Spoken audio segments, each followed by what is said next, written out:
आप बीजेपी की हैदराबाद से कंटेस्टेंट हैं और आपके खिलाफ बहुत ही फेमस और कभी ना हारने वाले असदुद्दीन ओवैसी साहब है।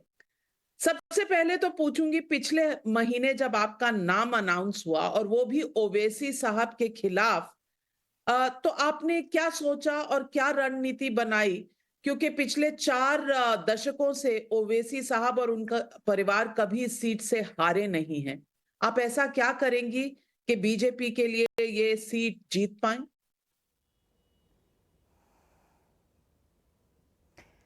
नाविका जी, पहली बात तो ये है कि इतने सालों से जो सच को बाहर निकालने के मौके मैं ढूंढ रही थी, ऐसा लगा कि मुझे भगवान ने बीजेपी पार्टी के तरफ से मोदी भाई के रूप में ये मौका दे दिया है, ताकि उन सारे सच मैं बाहर निकालूं, इस देश के सामने रख सकूं। और दूसरी बात, वो जीतते आए हैं। मुख्तार अंसारी जी तो भी जीतते आए ना, तो बताइए क्या फर्क रहेगा दोनों में? ये लोग ऐसे ही करते हैं, दंगा फसाद करते हैं, लोगों को डराते हैं, बोगस वोट्स निकाल लेते हैं और इसी प्रकार से वो लोग जीतते हैं। हमारे पास तकरीबन 2000 पोलिंग बूथ है। माधवीलता जी, पहले बीआरएस की सरकार थी, अब कांग्रेस की सरकार है। क्या आपका कहना है कि दोनों के दोनों ओवैसी साहब की पार्टी के साथ मिले हुए हैं? ये कोई आश्चर्य वाली बात नहीं है नाविका जी, दे ओपनली एक्सेप्टिंग दिस ना। अरे अगर ये अंदर का मामला होता, जैसे कि हमारे ऊपर ये लोग कहते हैं ना बी टीम, जहां पे कोई प्रूफ तक नहीं है, इनका तो बाहर ही बाहर प्रूफ है ना जी। वो लोग तो ओपन डिक्लेयर करिए। जब बीआरएस है, बीआरएस एएमआईएम ओपन ही खुल्लम खुल्ला खुलासे में बात करिए। लोग हम दो मिलके काम कर रहे हैं, हम मिलके पार्टनर्स हैं, हम मामू भांजे हैं, और वो लोग सारे काम मिलकर ही तो किए थे ना। और वो कांग्रेस? तो कंप्लीटली ओपन डिक्लेयर हो गया हो, तो ये कौन सी बड़ी बात है? और अभी कांग्रेस से तो वो और भी ओपन है। बताइए तो सही, आज तक उम्मीदवार हमारे कॉन्स्टिट्यूंसी में क्यों डिक्लेयर नहीं हुआ? क्योंकि वो ये सोच रहे कि किस प्रकार से कांग्रेस एएमआईएम का वोट्स बढ़ा है, किस प्रकार से इधर डम्मी कैंडिडेट को भी ठहरा है, या हिंदू वोट्स का किस प्रकार से वो लोग तोड़े। आपने कहा कि अब मैं आ गई हूं तो ओवैसी साहब को दिक्कत हो जाएगी। क्या दिक्कत हो जाएगी ओवैसी साहब को? वो तो कह रहे हैं उनकी लाइफ को थ्रेट है।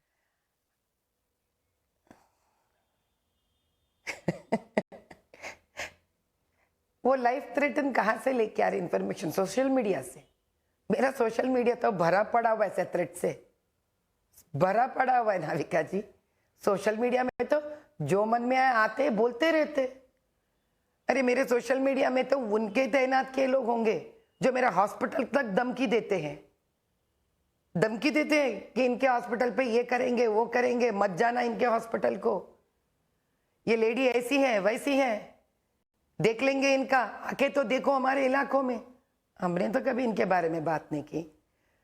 जो साहबजादे जी, जो असाउद्दीन जी मुख्तार अंसारी से दोस्ती कर सकते हैं, आईएसआईएस से दोस्ती कर सकते हैं, जिनके ऊपर वक्फ बोर्ड के सच्चाई बाहर निकालते हैं, सियासत के न्यूज़ और पेपर के जर्नलिस्ट पे खुल्लम खुल्ला वो लोग मार सकते हैं, पीट सकते हैं। अब बताइए साहब, उसके ऊपर कोई क्या कर सकता है? सोशल मीडिया के बेसिस पे बोल रहे हो ना, धमकी वाली बात। ये तो मेरे उम्मीद से तो बहुत नीचे गिर गया असदुद्दीन जी। मैं सोचिए तो काफी दिलेर इंसान है, काफी गट इंसान है। एक स्त्री होकर मैंने आज तक कभी सोशल मीडिया के धमकियों के बारे में बात नहीं किया है। सोशल मीडिया का क्या है जी? तब तो उनसे भी कहीं दुगना मुझे आ रहे हैं। माधवीलता जी, आपको फायर ब्रांड लीडर कोई कहा मतलब वाली जाता है। बात नहीं। आपको फायर ब्रांड लीडर कहा जाता है और वहां हैदराबाद में भाईजान भी फायर ब्रांड लीडर हैं। बल्कि वो असदुद्दीन ओवैसी जी खुद नहीं, उनके फायर ब्रांड छोटे भाई भी हैं, जिनकी एक तकरीर बहुत फेमस हुई थी, 15 मिनट के लिए पुलिस हटा दो। अब आप इन दोनों के खिलाफ कैसे लड़ेंगी? इन दोनों के खिलाफ इसलिए मैं लड़ सकती हूँ क्योंकि ये लोगों का हिम्मत है झूठ, ये लोगों का हिम्मत है लोगों को दर्द पहुंचाना, ये लोगों का हिम्मत है मजहब को गाली देना, ये लोगों का हिम्मत है लोगों को बांटना, ये लोगों को हिम्मत है गरीब को और गरीबी में ढकेल देना। अगर ये हिम्मत से वो लोग राजनीति को चला सकते हैं तो क्या हम सच्चाई से राजनीति नहीं चला सकते नाविका जी? हम तो कभी किसी मजहब के बारे में गलत बात नहीं करते, हम किसी के दिल को ठेस नहीं पहुंचाते, हम गरीबों के साथ काम करते हैं। आज हम पॉलिटिक्स में आए जी तो 20 साल से तो हम उसी गरीबों के साथ है ना। माधवीलता जी, पूछना चाहूंगी आपसे, आप पॉलिटिक्स में आई हैं, आप महिला हैं, आप आरएसएस में रह चुकी हैं। उधर राहुल गांधी जी हैं, वो कहते हैं आरएसएस कभी महिलाओं को जगह ही नहीं देती, कम से कम डिसीजन मेकिंग लेवल्स पर आरएसएस में कोई जगह नहीं है महिलाओं का। आप राहुल गांधी से क्या कहेंगे? मैं राहुल गांधी जी से कहूंगी, बड़े भाई राहुल गांधी जी, पहले आप कुछ कहने से पहले आपको स्वयं बरी में दिखना उतरना पड़ेगा, यानी कि you get on to the field and understand. RSS स्त्री को देवी मानती है, आरएसएस स्त्री को पूजती है, आरएसएस हर वक्त चाहती है कि स्त्री के कदम में ही पूरा देश और परिवार चले।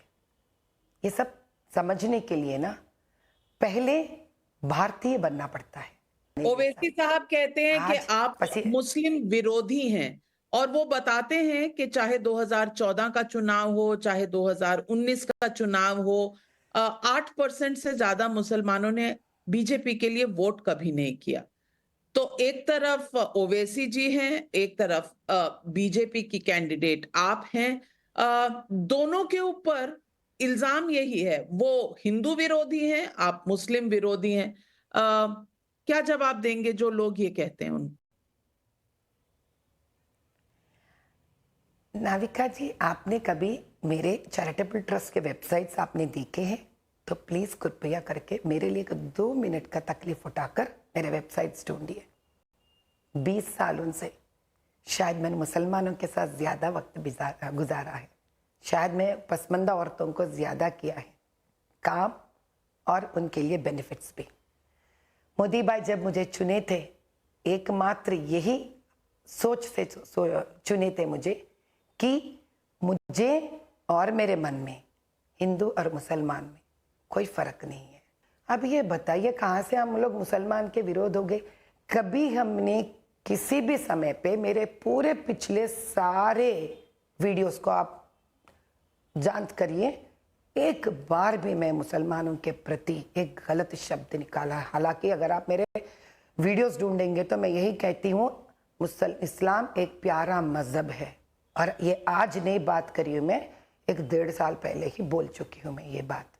कभी कहा है उन्होंने राम पे गाली देते हैं, कौशल्या मैया के ऊपर असदुद्दीन जी और उनके भाई गाली देते हैं, अयोध्या पे गाली देते हैं, बतकम्मा हमारे यहाँ का फेस्टिवल है नाविका जी, कितना गंदा गाली देते हैं, बोलते हैं घूमते रहेंगे घूमते रहेंगे।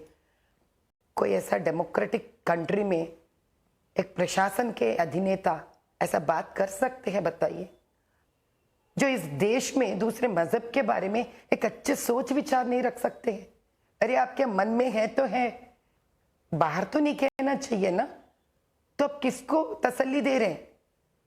उन चंद मुसलमानों के लिए जिसको आप खराब करके रख चुके हैं, जिसको लगता है आप हीरो हैं, केवल हिंदुओं को गाली देने से, हिंदू भगवान को गाली देने से, हमारा देवी देवताओं का अपमान करने से, और आप हिंदुओं को भड़काना चाहते हैं, और ताकि ये हिंदू इनके स्पीचेस की वजह से मुसलमानों के ऊपर नफरत पैदा करे।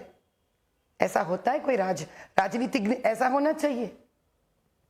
अरे अगर आप इलेक्शन जीतना चाहते हो, दो कौम को, दो मजहब को साथ लेकर चलिए ना, हम भी खुश हो जाएंगे, हम भी समझेंगे क्या वाह मुसलमान भाई है हमारा देश में भी, हम साथ देंगे आपको।